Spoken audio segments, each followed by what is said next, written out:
Hello, and welcome to another edition of FNR Ask the Expert. My name is Wendy Mayer. I am the Communications Coordinator for the Department of Forestry and Natural Resources at Purdue University.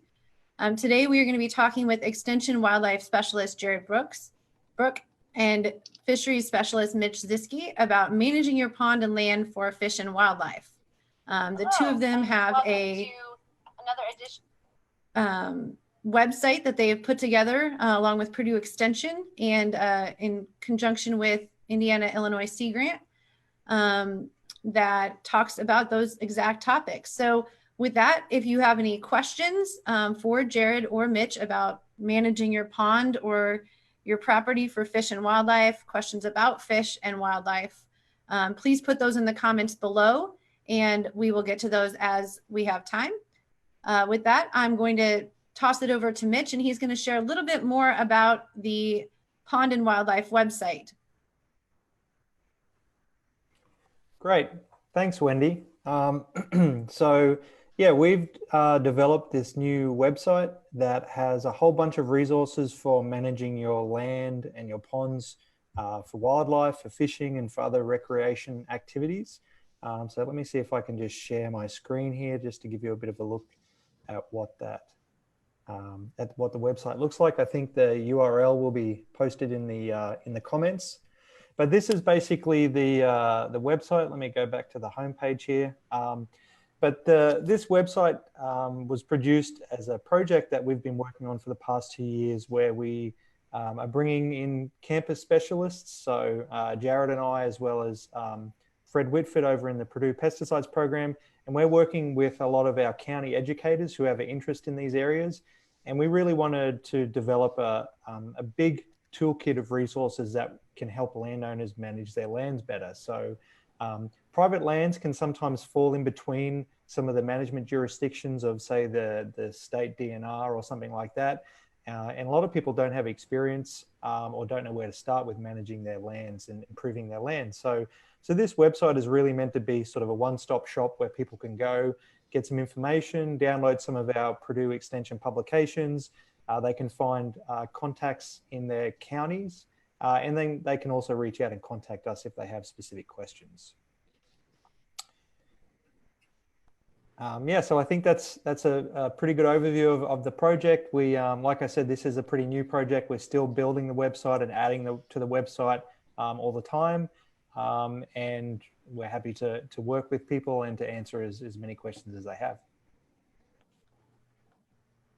Okay, the first thing I want to talk about, Jared, if you can speak to, we have added a new part of the pond management website called Find Your County Contact that can help people find resources in addition to yourself and Mitch that can help them in their local area. Can you share a little bit about what people can expect to find there? Yeah, absolutely. So I'm going to go ahead and share my screen now and take you back to the website. So hopefully that shows up there. And so one of the questions we get a lot of times are, how can I get help on my property with managing my pond or managing fish and wildlife? Well, Mitch and I are only two people, and certainly we can't travel across the whole state to do this. Luckily, there are all kinds of professionals that already exist in your county that can help you come up with plans for your pond or for your property to improve them for fish and wildlife. Kind of compiled contacts that you can find in your county, reach out to get help, questions, help come up with a plan, even in some instances finding some cost share, especially on the side, to implement some of the wildlife management practices that we're going to talk about. So if you go to our website and you click on the Find Your County Contact page, it's going to pull up a new screen. And then you're going to see kind of two things on here. One is going to be Find Your County Contacts by your county. And then another tab is going to be Who Help You. There's a list for state and federal organizations to non-governmental conservation organizations that provide assistance to landowners regarding fish and wildlife on their property. So you can click in these different boxes and about how the parties can help you on your land. So in the instance of the Department of Natural Resources, they have district wildlife biologists that can answer wildlife questions and help you create a plan for wildlife. They have fisheries biologists, as well as district foresters, all whose job it is to work with private landowners. So it's a really good way to find help. And a lot of these resources that you're going to find are actually going to be free to you as a landowner. So you don't have to pay or anything. There are other opportunities where you can hire private consultants, and these can be forestry consultants, wildlife consultants, or pond and fisheries consultants. And these folks generally have a business that they help provide resources to landowners. Sometimes they can be above and beyond what some of the other resources can provide, but they usually charge a fee for the different services that they provide. So all good options for where you can find help. So if you click on here in the county, it's going to drop you a list of counties. We're going to go to Tippecanoe County since that's where we are now. And it's going to provide you with your DNR contacts, and contacts from various other organizations that you can reach out to that are in your county and can help you on your property. So we encourage you to go there and visit and see who is around in your county to help. Great, thank you. Awesome resources for the general public in addition to yourselves. First question for you, Mitch. This time of year, people are starting to get into fishing. They're worried about what's in their pond and why aren't they catching the same things that they've been able to catch in past years. So can you help them with what may have happened to their fish? Yeah, so that's a good question. It's a question that I get somewhat frequently. People in the spring and early summer, they start thinking about fishing again in their ponds. Last year and the years before, they may have had good fishing, and this year they can't catch any fish. They can't really see too many fish swimming around. And it's a little confusing because it seems like the fish may have just disappeared. And in those cases, what may have happened is the pond may have actually undergone a fish kill during the wintertime. And so let me just share my screen here.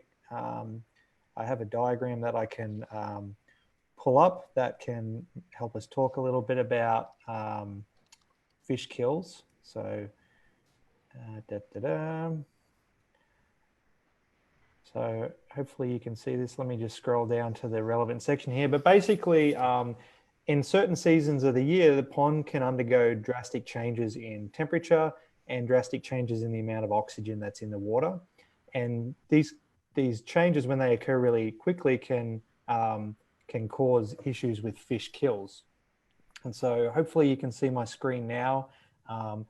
But basically in the wintertime, what happens is ice forms over the pond and it forms a barrier between the water and the air. And that's one of the ways that oxygen gets into the water, is exchanging with the air. But when there's clear ice in the pond, that's still okay because sunlight penetrates and can still allow plants to grow, and the plants in the pond produce the oxygen. But if that ice gets covered with snow, that stops light penetrating, and it actually causes some of those plants to die. And if these situations persist for a long time, you get lots of ice cover, lots of snow, then what can happen is as these plants die and decompose, a lot of the oxygen is used up in the pond and the fish start to die because there's not enough oxygen there. And so, so this can happen in some winters. The more severe the winter, the more likely that this can happen. But because the pond's frozen, often what happens is these fish die and they sink to the bottom and you never see them. And so that's why in the spring or in the early summer, it can be confusing why some of your fish have disappeared. So this is one of the more common reasons that ponds may see a lack of fish in the new season. And related to that, we have a question from Dan, and he says, Mitch, can you explain turnover, please? Yeah. So turnover in ponds and in other water bodies basically relates to the mixing of the water. And in some seasons, like in the spring and the fall, the water is actually mixed really well. But in other seasons like summer, what happens is the water at the surface can warm up, and it actually then gets less dense because it's warmer, and it actually causes layers in the water column. And so I have another photo here that a diagram that I can show you. And basically what happens is the differences in density between the water causes them to have layers in the, wait, do I have that here somewhere? Sorry. Causes there to be layers in the water column. And so particularly during the summertime, what happens is these layers get really strongly separated. The surface water is very warm and not very dense. The bottom layers are cool and dense. And this moves fish around in the water. It causes dissolved oxygen to change in the water column. And basically what turnover refers to is when there's some event that causes these waters to mix back together. And so typically in the late summer, this can be because of a storm event, or it could be just because the water is changing in temperature again, and that water body turns over and sort of starts to mix together. This is a natural thing that happens, but in some scenarios, if you get a lot of water in your pond that has low dissolved oxygen, if that then mixes with the rest of the pond, it can also cause fish kills that occur sometimes in the summer. Great, thanks for filling us in on that. Jared, we have a question for you about wildlife. What can I do to create a better bat habitat in my 20 acres of woods? This question comes in from Liz.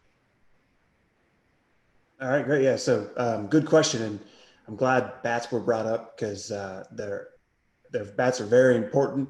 If you think about some of the services they provide, not only to agricultural producers by eating pests, but also consuming forest pests and other things. So bats are really important to the ecosystem. Unfortunately, most of our bats are having a really rough time right now. And a lot of that has to do with a disease that's called white nose syndrome.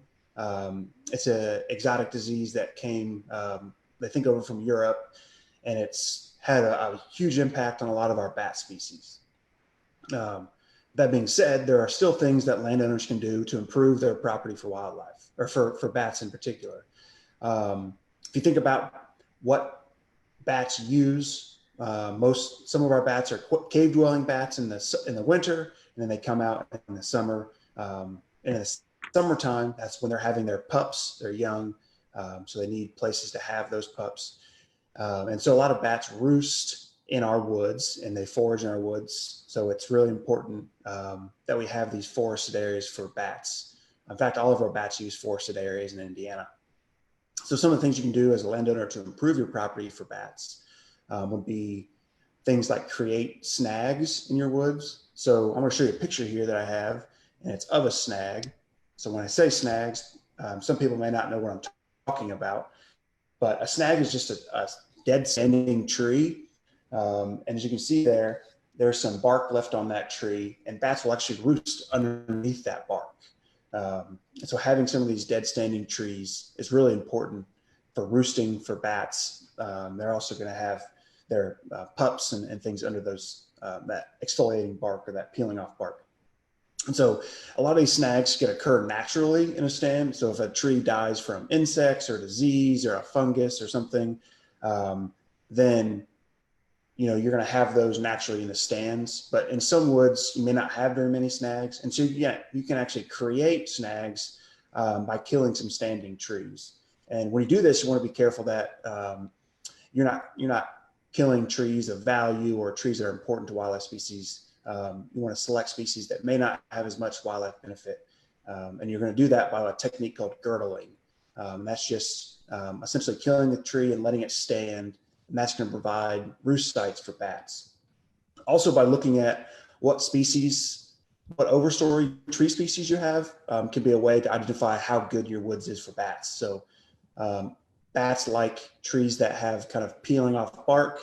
So bats will roost in trees like white oaks and shagbark hickories and other species like that. So if you have those in your woods, those can be good trees to keep around and to look for bats using roots. But beyond roosting, bats forage. If you think about what bats are eating insects, primarily insects. So all of our bats are insectivorous. So there's ways that you can create better foraging areas for bats in your woods. So this can be through creating small little openings in the woods, and that can be done through a timber harvest. It can be done just by removing single trees for firewood and things like that. So providing some of these openings can be important to create foraging areas for bats. It's going to open the canopy up a little bit, allow more sunlight to the ground, but also make it easier for bats to fly around amongst all the trees. So those can be some ways that you can improve your property for bats. Even adding in some water features like a shallow bats as they'll forage well. Good to know. Always good to help our bats. I know they're an underappreciated species. We always talk about the deer and all the other pretty little animals that we see out there, but the bats are certainly an important part of our ecosystem. So heroes of the night. definitely a little scary to some people, but certainly serve their purpose. So Jared, let's talk a little bit more about, you talked about some of the woods features that people can do and clearings and things like that. I guess where should people start? Is there something, should you know what type of wildlife or things that you're trying to support on your property before you start making these decisions and management property ideas? Absolutely.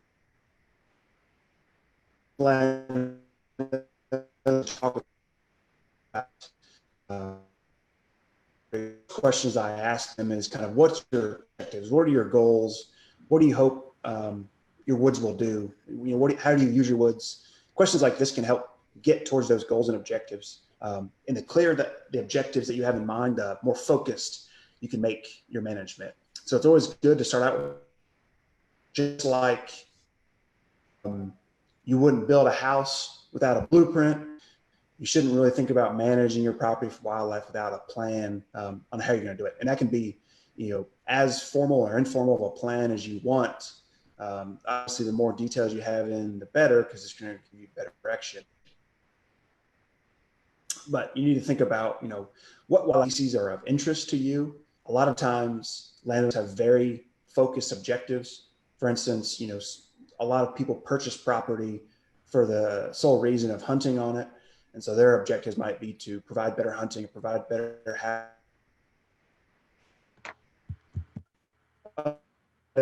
kind of broad objectives out my property for wildlife. Well, that's kind of a vague goal, and it's hard to figure out what exactly to do because wildlife species have different habitat needs. So the more focused you can have your objectives, you know, listing out what species are of interest to you, how you plan on using the property, why is owning the property important to you, whether it's from recreation, seeing wildlife, making an income off the property from, you know, timber harvest. Those are all goals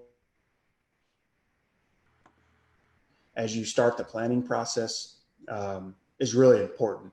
So you can focus that management to meet your objectives and goals.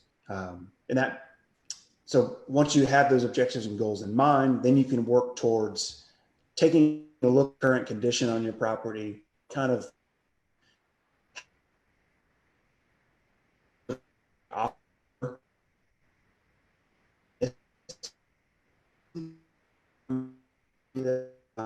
managing, and then how can you use different habitat management techniques to improve your property for your wildlife species of interest. So that's a lot of information in a short question and short answer. But again, luckily, there are professionals out there whose job it is to help you navigate all of those questions and all of the options. So a good place to start, if you're really not sure of where to start, is to contact someone in your county that can help you out and kind of guide you through those that planning process, management plan. Great, thanks, Jared. Mitch, we're going to toss this back to you. We have a couple of pond questions in the hopper. First, what is the best way to reduce plant growth and algae on a small pond? Ours seems to be overgrown and fishing is a challenge. Yeah, that, you know, managing, I feel like in most situations, trying to manage your pond really boils down to trying to manage the vegetation in that pond, because that's the issues that we most commonly encounter. And so there are lots of different ways that you can try and reduce plant growth and reduce algae in the pond. I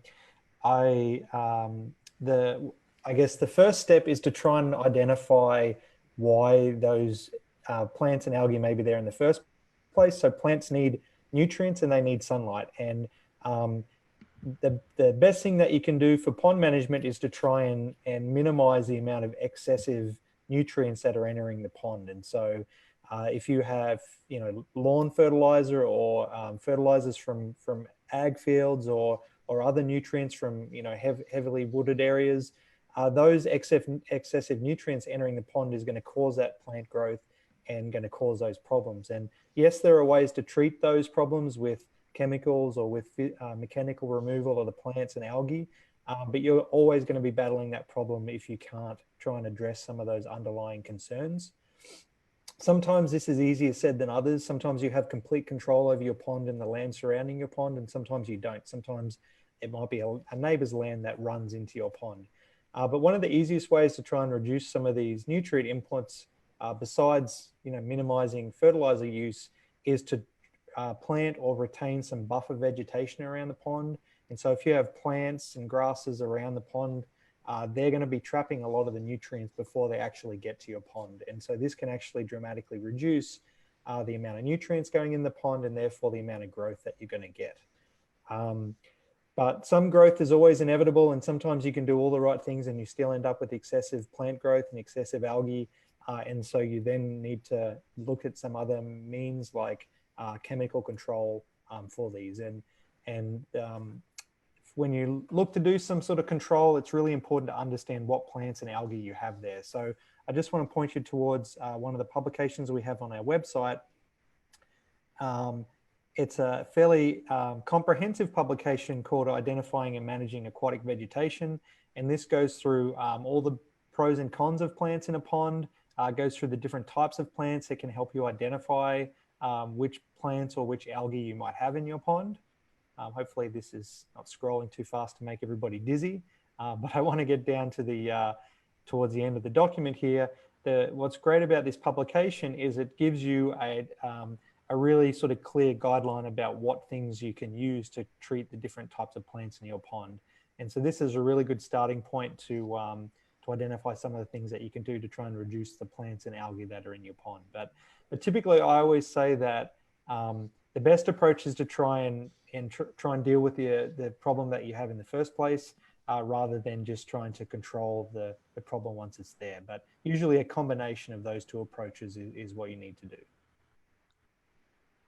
Great. And we have a question related to that, kind of in relation to the design and management of your pond. First of all, can plant growth be mitigated by design, such as minimum edge depths? And then secondly, are there management or designs that limit the turnover that you talked about earlier? So you can talk about those separately. Yeah, both of those are good questions. And yes, you can do things with your pond design and certain aspects of your pond that can minimize plant growth. Like I said, they need nutrients and they also need sunlight. And typically shallow areas of a pond get more sunlight than deeper areas. And so if you minimize the amount of shallow areas in your pond, you're going to have less areas where those plants can grow. So if you have a very shallow pond throughout, you're likely going to have a lot of plants growing. If you only have a sort of fairly small shallow area around the edge, then you're going to have less plants in that pond. Other things you can do is reduce areas for those plants to root into the ground. So you might put rocks or riprap along the pond edge. You might put some black plastic liner on the bottom of the pond to try and prevent those plants growing. And you can even do things where you can add dye to the water, which prevents some of that light penetrating it and promoting plant growth. These are all somewhat expensive things to do, particularly if they're things you've got to keep doing over and over again, but they are ways that you can try and mitigate plant growth through pond design. And then looking at turnover, so that idea of stratification and turnover in the pond, I'll just flick us back to that photo so we've got it all fresh in our mind, once I can navigate what's going on here. And so like I said, turnover is really related to these layers forming in your pond. And so to prevent turnover happening, the best way is to try and prevent these layers establishing in the first place. And the best way to do that is to provide some sort of pond circulation device. So you can get some devices that suck bottom water and then pump it out at the top. And this sort of keeps those layers broken down and your pond well mixed. This will prevent them down the track, these layers forming and then mixing and causing problems. You can also use aerators. They're not quite as efficient as circulating the water vertically in the pond, but they do provide some circulation in the pond. Thanks, Mitch. Jared, back to you. What are some things I can do right now as I'm looking at spring and early summer to get my property ready for wildlife, be that, deer season or whatever might be coming up later in the year? Are there things I should be doing right now to get started? Yeah, so there are certainly things that we can do now. The weather's getting nicer. Everyone wants to be outside working on their properties. So there's a number of things that we can do on our properties to improve them for wildlife. But I'm going to start out with one of the things that you should not be doing this time of year to improve your property for wildlife. So the best thing to stop doing right now to improve your property for wildlife is mowing.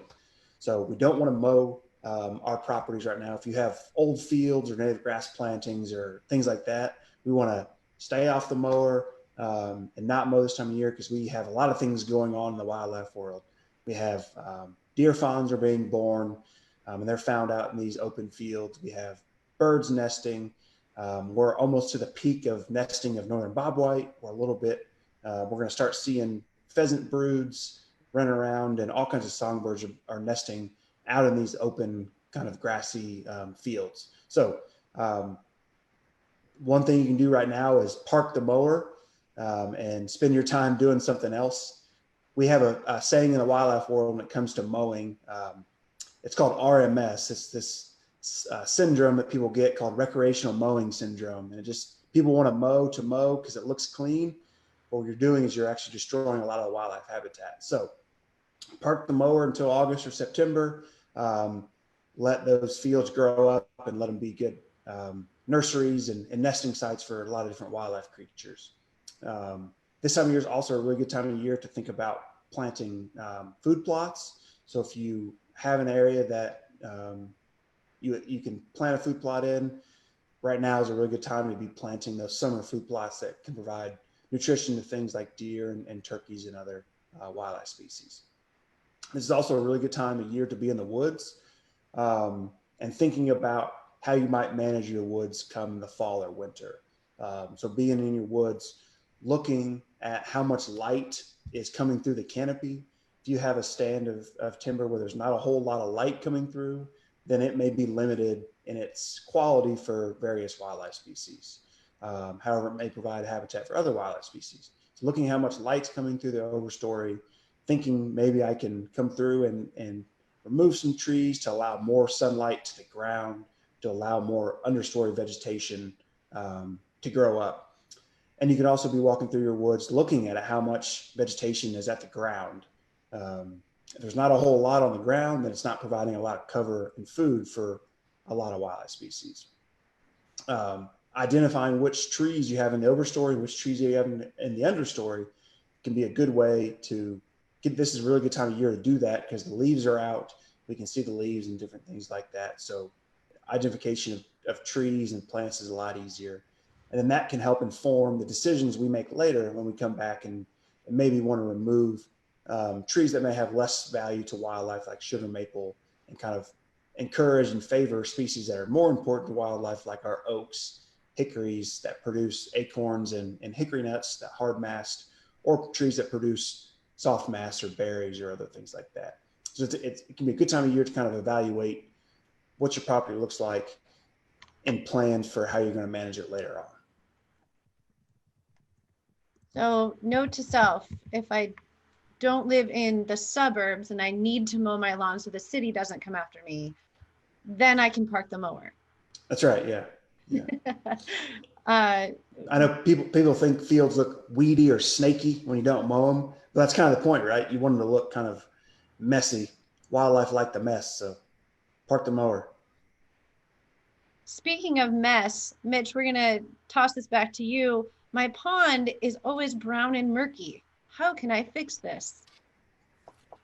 Yeah, not a great situation to be in. It's not nice to look at, but it's also not very not good for the fish that are in there. It makes it difficult for fish to see, to catch food, things like that. It can also make fishing tricky. And ponds get murky primarily because of sediments suspended in the water. Um, this can be caused by the type of soil that the pond was constructed on in the first place.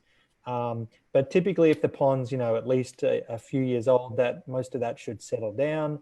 And so the way that ponds get murky are really two ways. It's by sediment flowing in. So if you don't have much vegetation on the land surrounding the pond and you get a big rainfall event, not only is it washing nutrients in, but it's washing a lot of that loose soil, that sediment, and it's going to make your pond murky.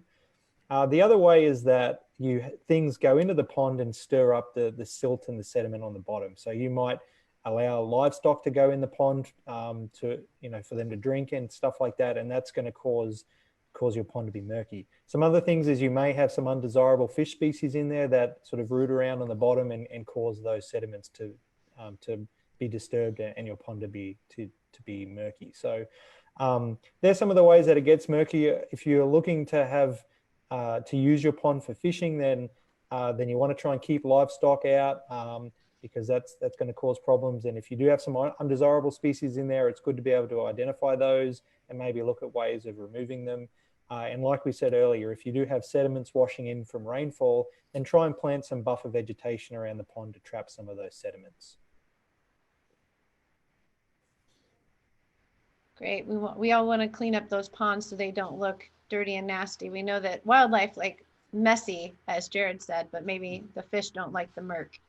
No, the fish like it clean. So Jared, back to you. Edge habitat seems beneficial to most wildlife.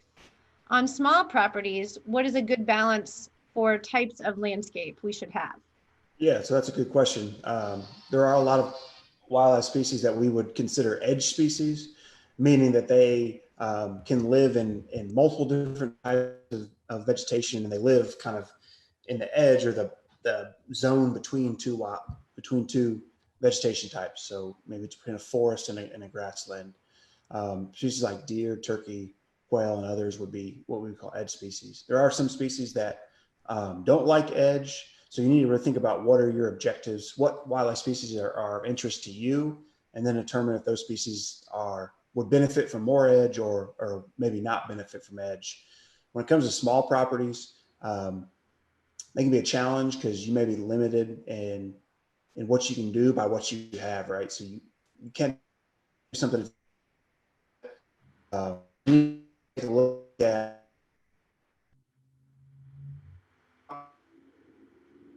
resources, what kind of vegetation types and things occur on the properties around you, and then think about how you can create the missing pieces on your property. So let's say you have a small woodlot, 5 or 10 acres, then there's maybe ways that you can improve that, maybe by creating more snags in there. Maybe it has a water feature that's more attractive to wildlife. But if you have a property that has multiple different vegetation types, like a cropland, field,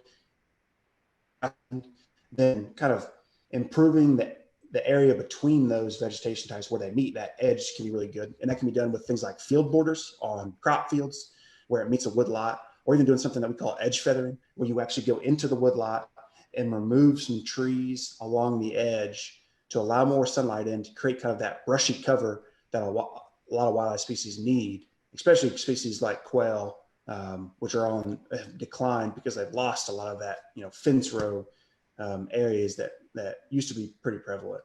So kind of those vegetation types.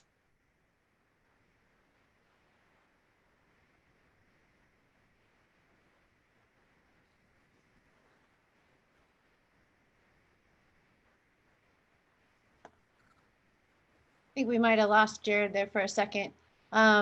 We'll toss it back to Mitch. In looking at fish, everyone wants that big fish. Everyone wants that big catch. What should I do if I'm only catching, bass that are only 8 to 12 inches in size? Do I need bigger fish? Do I need to put other things in there with them to make my bass grow? what do I need to do to catch that big bluegill that I'm looking for? Help me out. Yeah, that's a good question.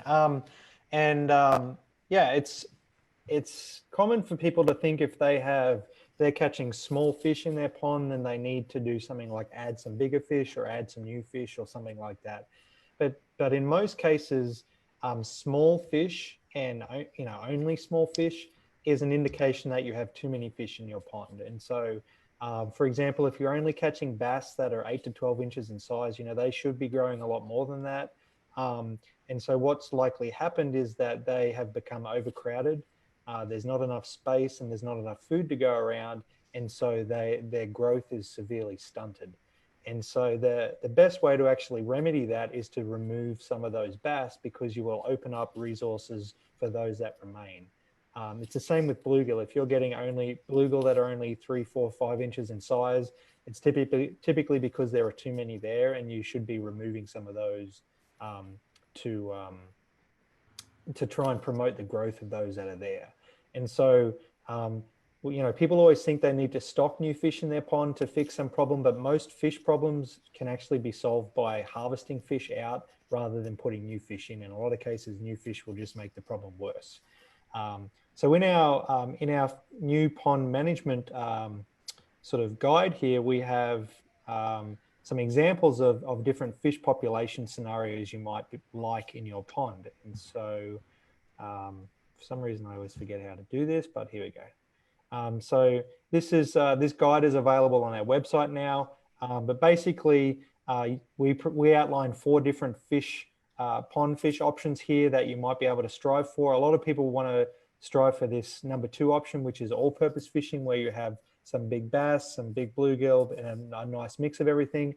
But there are other things that you can do if you're more interested in just trophy bass or just trophy sunfish. So, but the way that we actually manage these fish populations is changing the size and the number of fish that we harvest.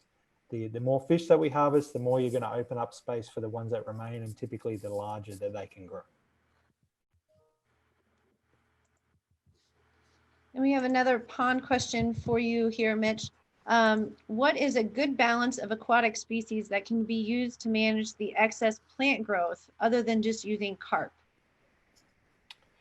That's a good question. Using fish to control the vegetation is one way that we can try and control the vegetation. There's actually not a lot of fish that can help us with that. You mentioned carp, so grass carp are an example of a large fish that you can put in a pond to control some of the pond weeds. And these can be relatively successful in some cases. One other fish that can be used to control vegetation in ponds is tilapia. So you may have heard of tilapia. You've probably seen tilapia in the grocery store. But tilapia are a warm water fish, but they actually can eat the algae in ponds. So they can help eat the microscopic algae and some of that filamentous algae that grows in the ponds. They may not eat some of the other types of plants, but they can help with algae.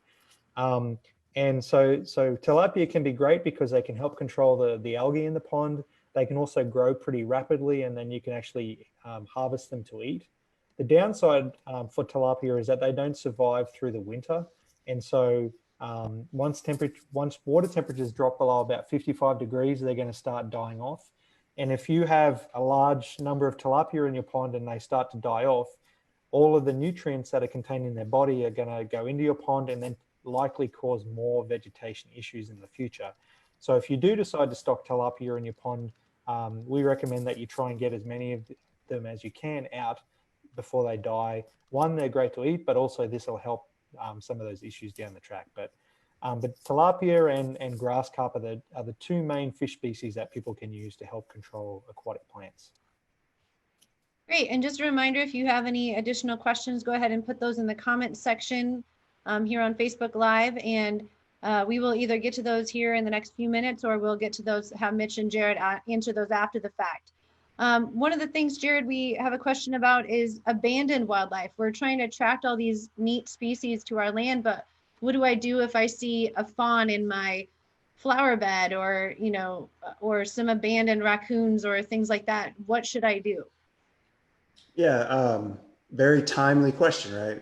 we're starting to see lots of young wildlife show up nowadays. And people often ask the question, what do I do if I find abandoned wildlife? Well, most of the time, the wildlife aren't actually abandoned. Their parent is just off doing something else, especially in the case of deer. So it's not uncommon to find a deer fawn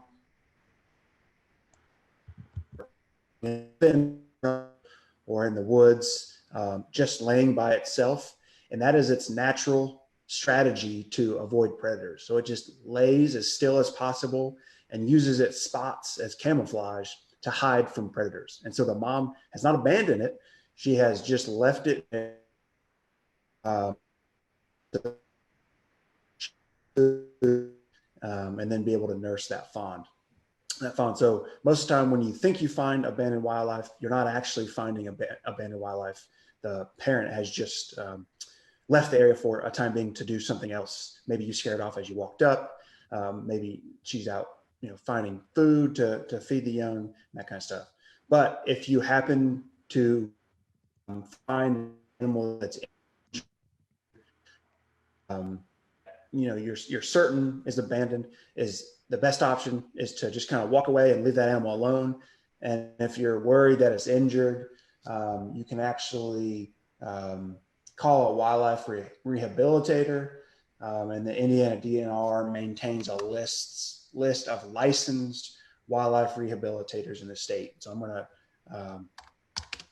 we'll try to put that list and that website in the comment section. But like saying, keep Indiana. You shouldn't think that you see a animal without a parent around that animal's been abandoned or orphaned. Most of the time, it's not. And if you leave the area, that animal's parent's going to come back and fetch that baby. So keep them wild. Don't pick them up and take them home or anything like that. That's probably the worst thing you can do. Great. Always good advice. Let the parents handle it. That's right. Parents know best. Parents know best. Well, thank you guys. I know there's a few other questions in our comment section, but we will get to those offline. We have some other experts that may be more tiered to those questions. So if you didn't get your question answered, please know that we do see it, and we are going to get the proper expert in touch with you to answer that. So feel free to add more if you have them. I want to thank Jared and Mitch for sharing their time with us. Please go to their website, the Pond and Wildlife website. That's extension.purdue.edu/pondwildlife. And you can get all kinds of resources there, including people within your county that you can contact if you have wildlife and pond management questions. You can always reach out to Mitch and Jared on Twitter. Jared is at Purdue Wildlifer, and Mitch is at the Aussie Wahoo. We tagged them in our tweets as well, so you can reach out to them that way as well. We will see you next week, back same time, same channel, at 3 p.m. on Thursday. We'll be talking about invasive species and what you can do with Liz Jackson and Lenny Farley. So thanks again, Jared and Mitch. Great information, and hopefully it has helped you as you look forward to managing your pond and land for wildlife and fish. Great. Thanks for having us. Yeah, thank you.